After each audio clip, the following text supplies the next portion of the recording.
Orquídea, segunda parte.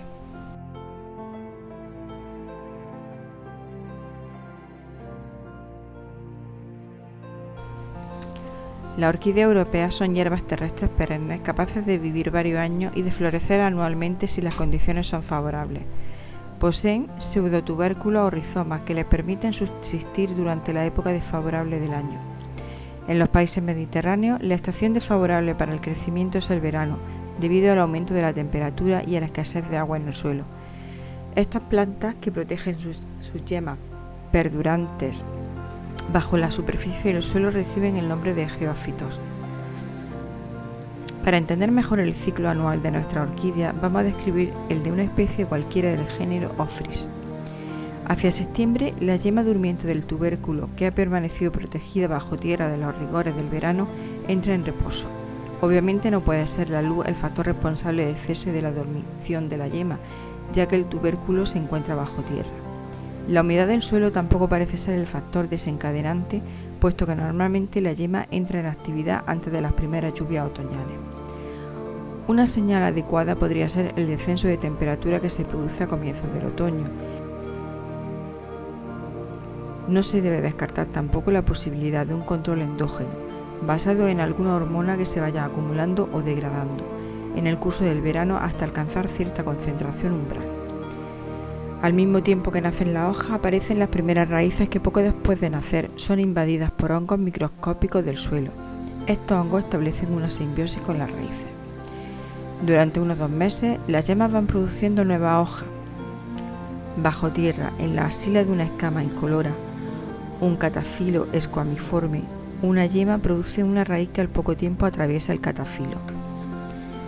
La raíz es gruesa y se transforma en un tubérculo radical, órgano reservante que almacena sustancias constituyentes y energéticas para el periodo vegetativo siguiente. Este tubérculo arrastra consigo una yema caulinar que dará lugar a la hoja y al tallo floral al año siguiente. En enero ya es posible distinguir las raíces normales de la que va a producir el nuevo tubérculo, por el pequeño engrosamiento que presenta esta última en su extremo. En las especies precoces como Barlia robertiana, ya en diciembre se produce el tallo floral, pero en la mayoría de las especies se desarrolla entre marzo y mayo, solo una de las especies descritas en este artículo. En el momento de la floración, el nuevo tubérculo ha adquirido el mismo tamaño que el tubérculo del año anterior.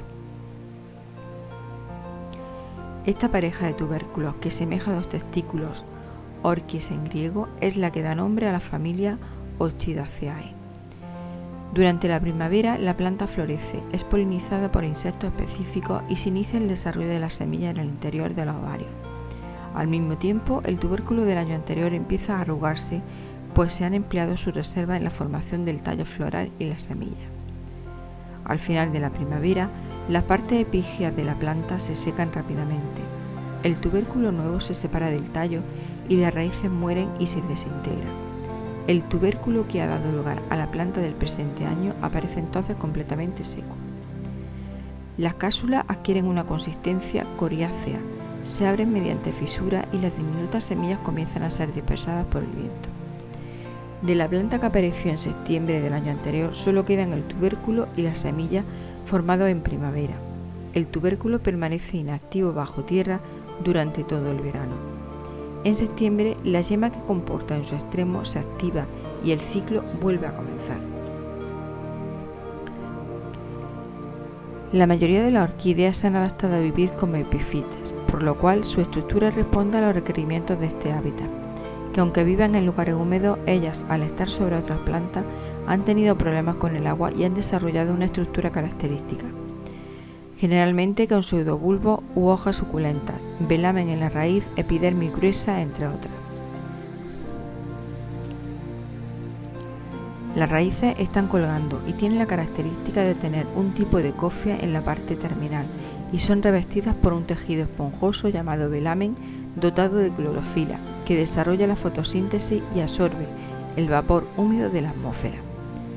Las orquídeas epífitas reciben la humedad y la sustancia nutritiva del aire y del humus que se recoge en la corteza de los árboles. También existen las orquídeas semiepífitas, plantas que viven sobre las ramas y sobre los troncos de otras plantas o con comportamiento litófilas. que viven, es decir, sobre las rocas cubiertas por una sutil capa de fragmentos vegetales, musgo y líquenes. Ejemplos clásicos son la Phalaenopsis, Dendrobium, Vanda, etc., mientras, por ejemplo, la Cattleya puede ser epífita o semiepífita. En algunas orquídeas, como en Phalaenopsis, es importante que el recipiente sea transparente, ya que son de color verde y realizan fotosíntesis. El sustrato debe ser lo más parecido al sustrato original de las que quedan adheridas a los árboles, añadiendo un poco de perlita. Debe ser muy ligero donde el agua no se encharque. Las raíces de esta especie se caracterizan porque sobresalen de la maceta. Las hojas son grandes, de color verde intenso y duras.